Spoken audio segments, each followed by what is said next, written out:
My name is Caitlin Miller, and I was 32 years old when my family finally pushed me too far. At Sunday lunch, I had barely taken 2 bites before my dad tapped his fork against his glass like he was about to make a wedding toast. Everyone at the table went quiet. Then he announced, "Your sister lost her job, so you'll be covering her bills for a while." My mom nodded like the decision had already been signed into law. Family helps family. No arguing. I looked across the table at my sister, who was scrolling through her phone with fresh nails, a designer bag beside her chair, and not 1 ounce of shame on her face. For years, I had been the responsible one, which really meant the person everyone called when their choices became expensive. I had paid emergency rent, covered car repairs, bought groceries, and once even drained my vacation fund because my sister needed a reset. But that afternoon, something inside me went cold and clear. I took a slow sip of coffee, set the cup down, and said, "She's grown. She can take care of herself." The room froze. My dad's face tightened. My mom whispered my name like I had cursed in church. My sister finally looked up. I pushed back my chair and stood up. I did not yell. I did not cry. I only looked at them and said, "The money ends today." Then I walked out before they could turn guilt into a weapon again. The next morning, my phone wouldn't stop ringing. Before I tell you what they said, and what happened after I walked out, tell me, what time is it for you right now? Where are you watching from? And what's the weather like where you are? I'm curious to see how far this story will travel. To understand why that one sentence hit my family like a bomb, you have to understand how our house worked long before that Sunday lunch. My sister Chloe had always been treated like a delicate glass ornament, even when she was the one knocking shelves over. My parents, Russell and Marianne, believed Chloe was creative, sensitive, and not built for pressure. I was the opposite. I was steady, practical, and strong enough to handle disappointment. At 16, when I wanted to study graphic design, my father told me art was for people who had someone else paying their bills. At 18, when Chloe cried because college felt too stressful, my mother said she needed compassion. When I worked 2 jobs through community college because scholarships did not cover everything, my parents called it character building. When Chloe dropped out after 1 semester and spent 6 months finding herself, they called it healing. That was the first time I learned the family rule. Chloe's mistakes were wounds, and my sacrifices were duties. By 24, I had become the emergency exit for everyone else's bad planning. If Chloe's rent was late, I was told not to embarrass the family by letting her struggle. If my parents overextended themselves helping her, I was asked to contribute because I had no children and no real obligations. The cruelest part was that they never called it taking advantage. They wrapped every request in soft words like love, unity, loyalty, and family. But love never seemed to require anything from Chloe except another apology and a promise she never kept. I worked my way into a stable accounting job at a regional construction firm. It was not glamorous, but it paid enough for a quiet apartment, a used car, and the small freedom of not checking my bank balance before buying coffee. My family saw that as proof I could spare more. They never saw the nights I ate cereal for dinner after transferring Chloe money. They never saw me decline trips with friends because I had just paid her phone bill. They never saw the spreadsheet I kept in a locked file on my laptop, the one labeled family loans. Though deep down I knew none of it would ever be paid back. It started as a way to track what I was owed. Over time, it became evidence of how little I mattered to them unless I was useful. The folder had dates, amounts, screenshots, bank confirmations, text messages, and voice notes. My father once wrote, "Just cover Chloe this month and we'll make it right." My mother once texted, "Please don't make your sister feel like a burden." Chloe once sent me a selfie from a rooftop bar 48 hours after I paid her electric bill, with the caption, "Finally breathing again." I kept everything, not because I planned revenge at first, but because numbers made the truth harder to gaslight. Then, 3 months before that Sunday lunch, Chloe lost another job. She told our parents her boss was jealous of her confidence. I later learned she had been fired after repeatedly missing morning meetings and putting personal purchases on a company card. My parents did not ask questions because questions would have forced them to admit what they had raised. Instead, they built a new plan without telling me. I would cover Chloe's rent, utilities, car payment, insurance, and basic lifestyle support until she was emotionally ready to work again. They did not ask whether I could afford it. They did not ask whether I wanted to. They simply assumed my bank account belonged to the family whenever Chloe's life cracked open. That Sunday lunch was not a request. It was a public assignment. They chose a crowded restaurant because they thought I would be too embarrassed to refuse. They thought the old version of me would smile tightly, swallow the humiliation, and ask how much she needed. But they forgot one thing: people do not stay obedient forever. Sometimes they keep receipts. Sometimes they learn the difference between being loving and being used. And sometimes, the daughter everyone calls selfish is the only one brave enough to tell the truth. When I walked out of the restaurant, my hands were shaking so badly that I dropped my keys twice before I got into my car. I did not drive away immediately. I sat there in the parking lot with my seatbelt across my chest, staring through the windshield while my phone lit up on the passenger seat. First came my mother, then my father, then Chloe, then my father again. I let each call ring until it died. For once, their panic did not become my emergency. That was new. Usually, guilt had a physical effect on me. It tightened my ribs, shortened my breath, and made me feel like a terrible daughter before I had even done anything wrong. But that day, beneath the guilt, there was something sharper: clarity. My father had not said, "Can you help?" He had said, "You'll be covering her bills." My mother had not said, "Let's discuss this." She had said, "No arguing." Chloe had not said anything at all because silence had always worked for her. All she had to do was wait while my parents turned me into the solution. I drove home, locked my apartment door, and opened the laptop I usually avoided on Sundays. The spreadsheet was still there.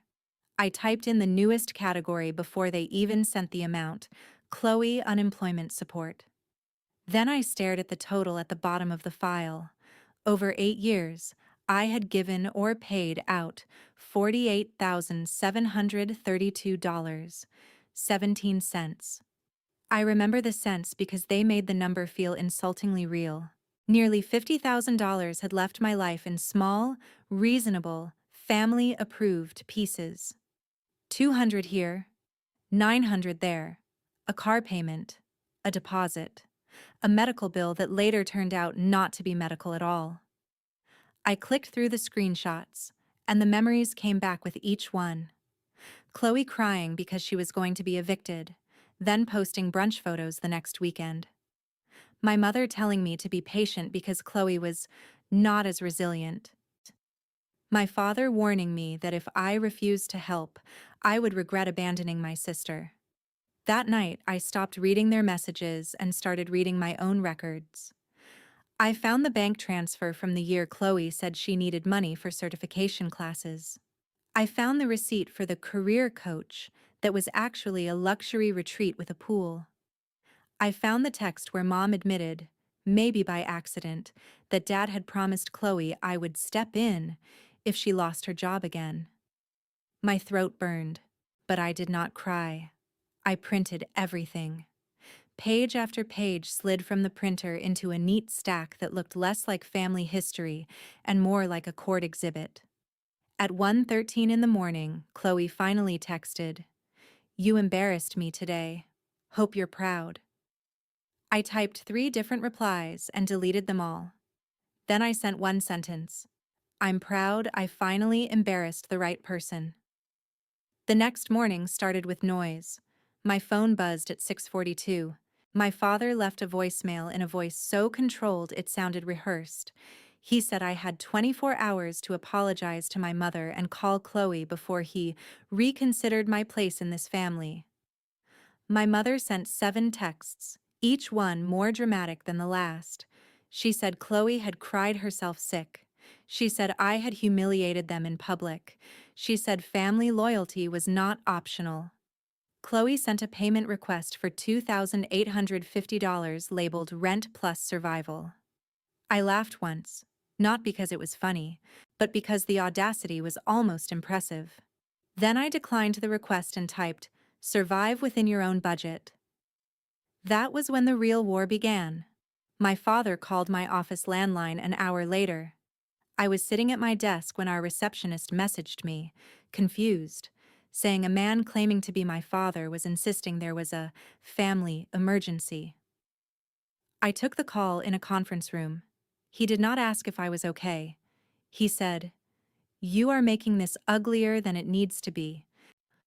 I told him he had called my workplace to pressure me over Chloe's bills, and if he did it again, I would block him everywhere. His voice dropped. "Don't threaten me, Caitlin." I answered, "Then don't treat me like an ATM with a daughter's face." He hung up first. For the rest of the day, my focus was ruined, but something important had changed. I was not wondering whether I had gone too far. I was wondering why I had not gone far enough sooner. After work, I called my bank and removed my parents as emergency contacts on my accounts. I changed passwords.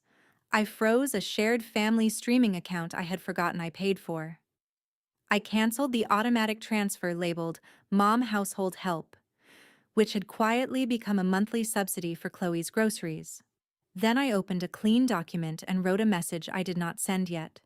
It began, "Since everyone wants to discuss family support, I think it's time we discuss where the support has actually been going." I attached the spreadsheet. I attached screenshots. I attached voice transcripts. My finger hovered over send, and for the first time in my life, I was not afraid of their anger. I was afraid of how peaceful my life might become without it. By Wednesday evening, my family had changed tactics. The angry calls slowed down, and the performance began. My mother posted an old photo of Chloe and me on social media with the caption, "A mother's heart breaks when her daughters forget each other." She did not tag me, but she did not need to. Cousins started messaging within an hour. One asked if I was really refusing to help Chloe after her mental health crisis. Another said my parents were getting older and did not deserve stress. An aunt I had not spoken to in 2 years wrote, "Money comes and goes, but family is forever." I stared at that message for a long time, then opened my spreadsheet and looked at the total again. Money did come and go. Mine always went. Chloe's always came. That was when I realized my parents were not just pressuring me privately. They were building a public story where Chloe was helpless, they were heartbroken, and I was the cold, successful daughter who had abandoned everyone. They had done it before in smaller ways. When I said no to paying Chloe's car repair, Mom told relatives I was going through a selfish phase. When I refused to lend Chloe my credit card for a girls' weekend, Dad said I had become arrogant because I had a salary. But this time, I had something they never expected me to use: documentation. I did not respond online. I did not defend myself in comments. I waited until my mother sent me a long text that night, accusing me of humiliating the family and begging me not to make Chloe feel worse. Then I replied, "I'll come to Sunday dinner. Everyone who has an opinion should be there." She answered almost instantly, "Good. Come with an open heart." I wrote back, "I'll come with records." She did not reply after that. On Sunday, I arrived at my parents' house with a plain black folder under my arm. The same relatives who had messaged me were there, sitting stiffly in the living room as if they had been invited to witness my confession. Chloe sat on the couch wearing an oversized sweater, no makeup, and the wounded expression she used when she wanted people to forget she had teeth. My father stood near the fireplace, arms folded. My mother hovered beside him, eyes red enough to suggest she had prepared them for effect. I did not sit. I placed the folder on the coffee table and looked at each of them. Before anyone lectures me about family, I want to make sure we're all discussing the same facts. My father snapped, "This is not a courtroom." I said, "Good. Then nobody should be afraid of evidence." The room went silent. I opened the folder and pulled out the first page, a summary of every payment I had made for Chloe since I was 24. I had organized it by year, category, and reason given: rent, utilities, car, phone, medical, education, emergency cash, emotional reset. I slid copies across the table. My aunt picked one up first. Her eyebrows lifted. My cousin whispered, "Is this real?" Chloe's face flushed. My mother reached for the papers like she could gather the truth back into hiding, but I put my hand on the folder and said, "No. Everyone wanted to talk. Now everyone gets to read." My father's voice turned hard. "You kept a ledger against your own family?" I looked at him and answered, "No. I kept proof because my own family kept lying to me." That was the first crack. Then I read the text from my mother admitting she knew Chloe had used certification money for a resort weekend. My aunt's mouth fell open. Chloe jumped up and said I was twisting things, but I clicked play on a voice message from my father where he said, "Don't tell Caitlin what it's really for. She gets judgmental when she thinks Chloe isn't trying." Hearing his own voice fill the room drained the color from his face. It was not loud, but it landed harder than shouting. For years, my parents had controlled the room by deciding which version of the story everyone heard. Now the room belonged to the facts. My mother started crying for real then, not the pretty tears she used online, but messy, panicked tears. "We were only trying to protect your sister," she said. I asked, "From consequences or from adulthood?" Chloe turned on me. "You think you're better than me because you have a boring job and no life?" There it was. Not gratitude, not embarrassment. Resentment. I smiled, but there was no warmth in it. "No, Chloe. I think I'm done funding a life you mock." My father slammed his hand on the arm of the chair. "Enough. You will not disrespect your sister in this house." I looked around the room, at the relatives shifting uncomfortably, at my mother wiping her face, at Chloe trembling with rage because pity was slipping out of her hands. Then I said the line that changed everything. "If you demand I support her, I will send this folder to every person you told I was selfish." My father froze. My mother whispered, "Caitlin, please." I continued, "And if anyone contacts my job again, I will file a harassment complaint. If anyone uses my name, my credit, or my bank information, I will report it. I am not discussing this twice." The silence after that felt almost holy. Nobody laughed. Nobody called me dramatic. Nobody said family helps family. My cousin set the paper down like it was hot. My aunt looked at Chloe and asked quietly, "Did you really let your sister pay all this?" Chloe did not answer. She looked at our parents, waiting for them to rescue her. But my father could not rescue her without exposing himself further. My mother could not rewrite the story while everyone held the receipts. For the first time, the golden child had to sit in the same room as the truth. I picked up my folder, leaving the copies behind. I am not paying Chloe's bills. Not this month. Not next month. Not ever again. My mother reached for me as I turned to leave, but I stepped back. "You taught me family means sacrifice," I said.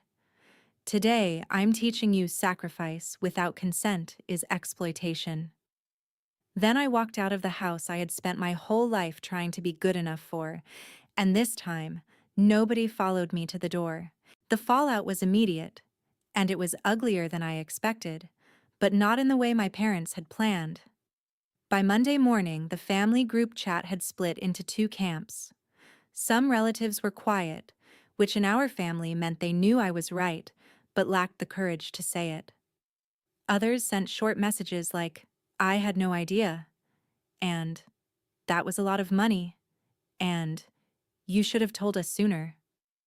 I did not bother explaining that I had tried to tell them for years, only without documents, without numbers, without proof strong enough to survive my parents' version of events. My aunt called me that afternoon. She had always been closer to my mother, so I braced for another lecture, but her voice was subdued. She said Chloe had asked her for money the night before and claimed I had cut her off out of jealousy. My aunt asked one question: "Is there anything else I should know before I answer her?" That was the first consequence. Chloe's soft landing disappeared. By Tuesday, two cousins had blocked her payment requests. By Wednesday, the uncle who had once called me selfish texted my father and told him not to involve the extended family in private financial manipulation. My mother deleted her heartbreaking social media post, but screenshots had already traveled farther than she wanted. The same people she had tried to recruit as witnesses became witnesses for the wrong side. At work, I informed HR that a family member had contacted the office and might attempt it again. I felt embarrassed saying it out loud, but the HR manager did not look shocked. She only asked if I wanted my direct line screened for a while. That kindness nearly broke me. For so long, my family had made me feel dramatic for needing protection from them. A stranger at work treated my boundary like a normal safety measure. That contrast stayed with me. My father sent one email on Thursday. No greeting, no apology, just a paragraph accusing me of destroying my mother's health, humiliating Chloe, and turning relatives against the family. He wrote, "You may have won the room, but you lost respect."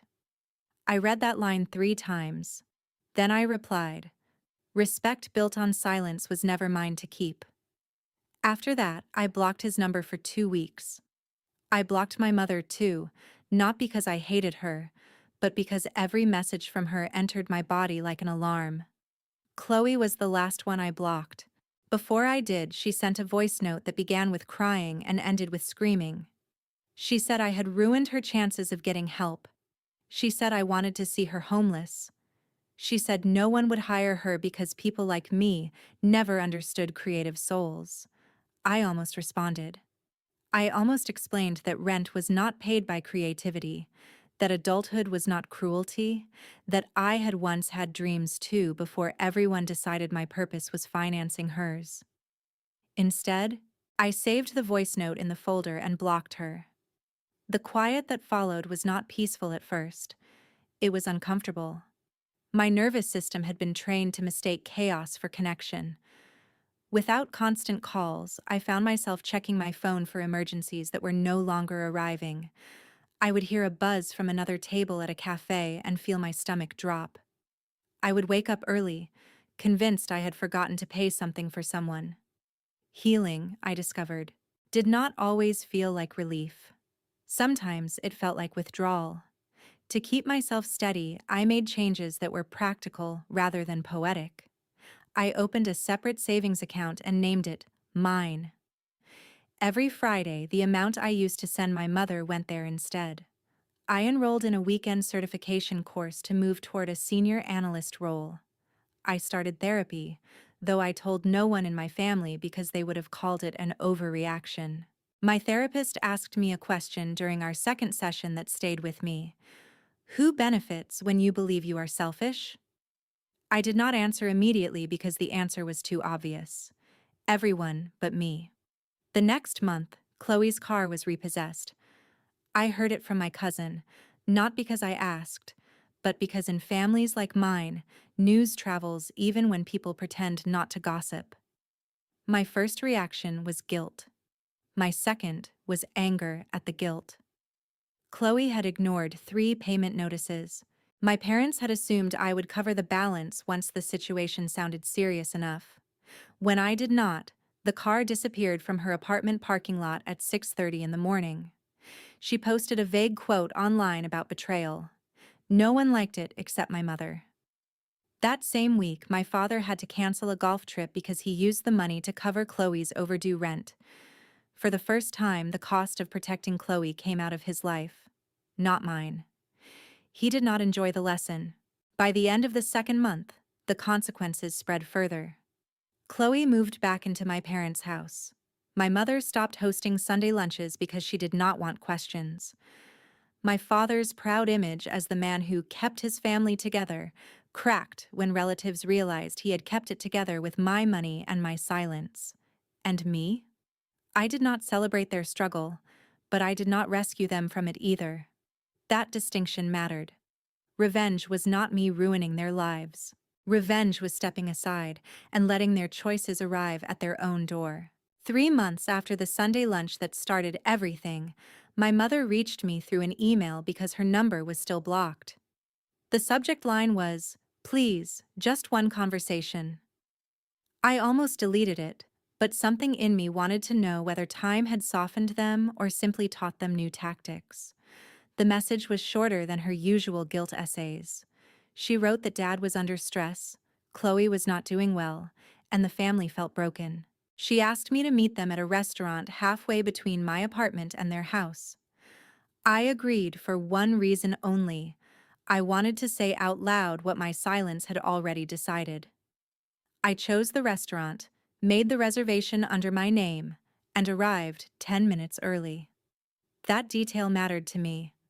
I was not walking into their stage this time. They were walking into mine. My father looked older when he entered. Not frail, not defeated, but diminished in the way proud people look when the world has stopped applauding. My mother carried a purse full of tissues and worry. Chloe came last, wearing sunglasses indoors like she was either famous or devastated. None of them hugged me. Good. I had not come for affection. We sat, and for nearly a full minute, nobody spoke. Finally, my father cleared his throat and said, "This has gone far enough." I almost smiled. Even in a restaurant he did not choose. Facing a daughter he no longer controlled, he still opened like a man chairing a meeting. I said, "I agree." Hope flickered across my mother's face too quickly. Then I continued, "That's why it ends today." Chloe pulled off her sunglasses. Her eyes were swollen, but her voice was sharp. "You got what you wanted. Everyone thinks I'm some useless leech now." I looked at her carefully. For years, I had seen her as a victim of my parents' favoritism, and in some ways, she was.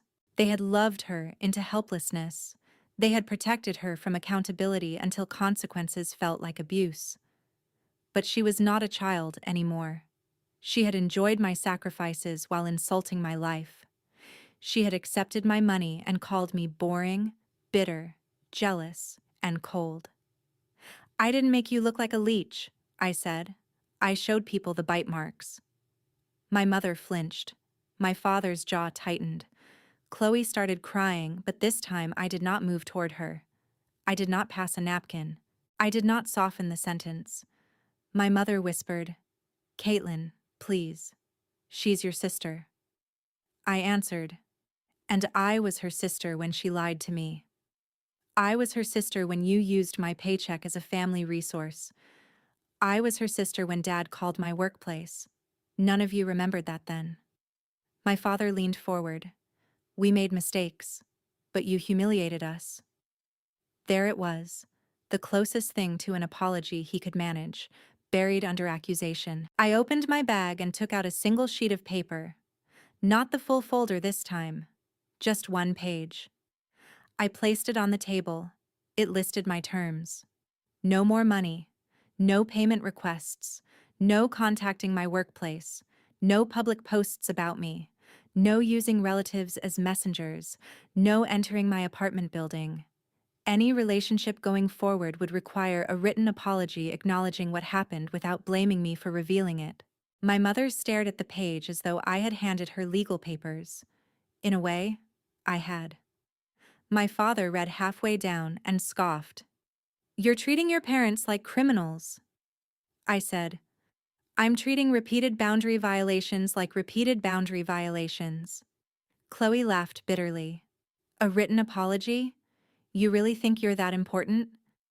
That was the moment I knew she still did not understand. Losing my money had hurt her. Losing public sympathy had embarrassed her. Moving home had inconvenienced her, but none of it had yet become remorse.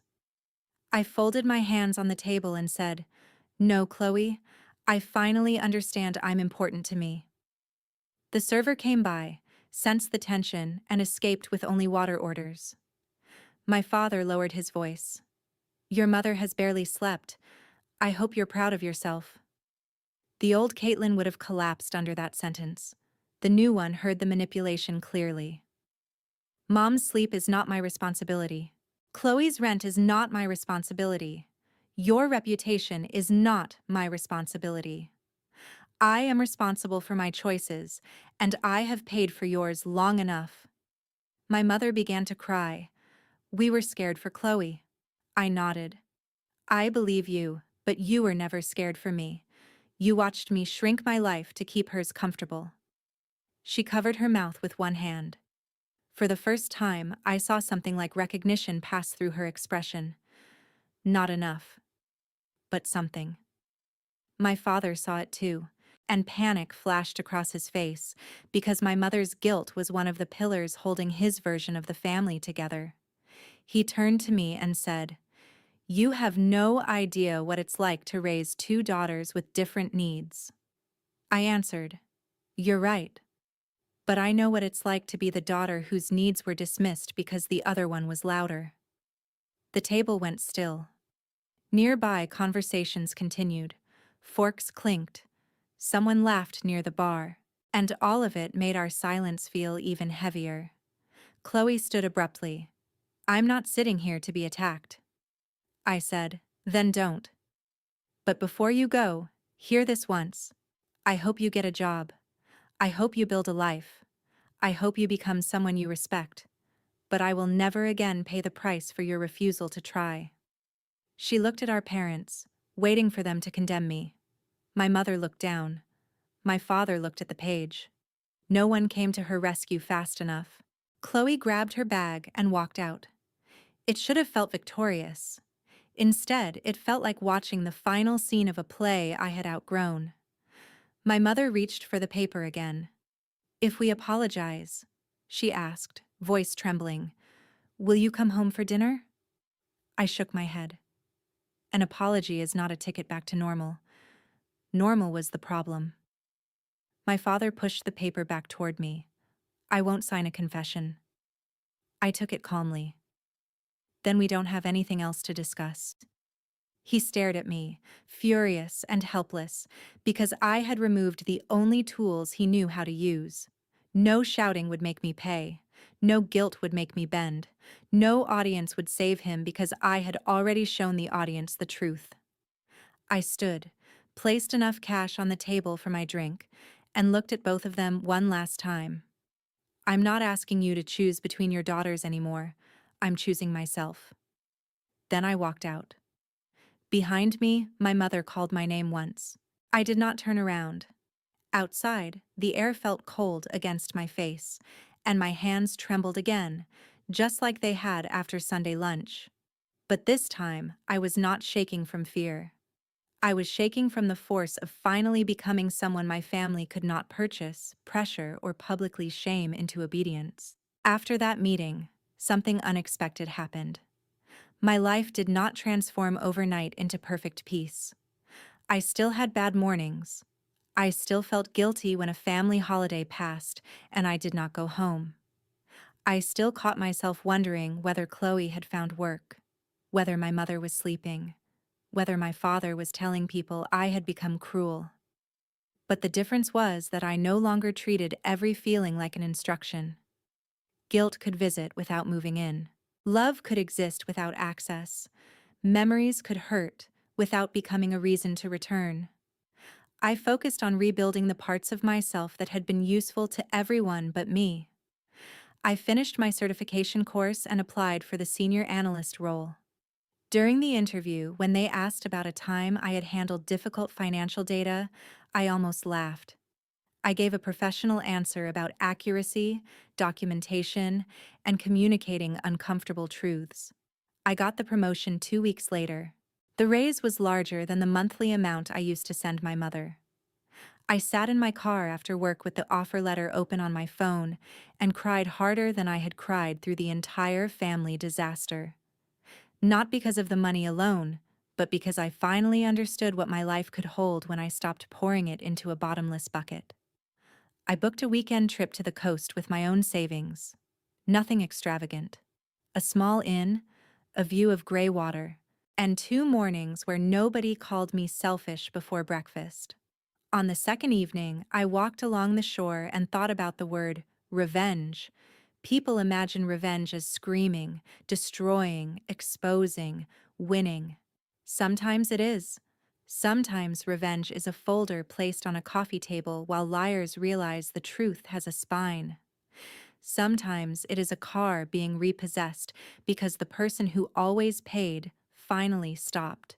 Sometimes it is a father canceling his trip because the burden he assigned to his daughter came home to him. But the deepest revenge is quieter. It is becoming unavailable to people who survived by using you.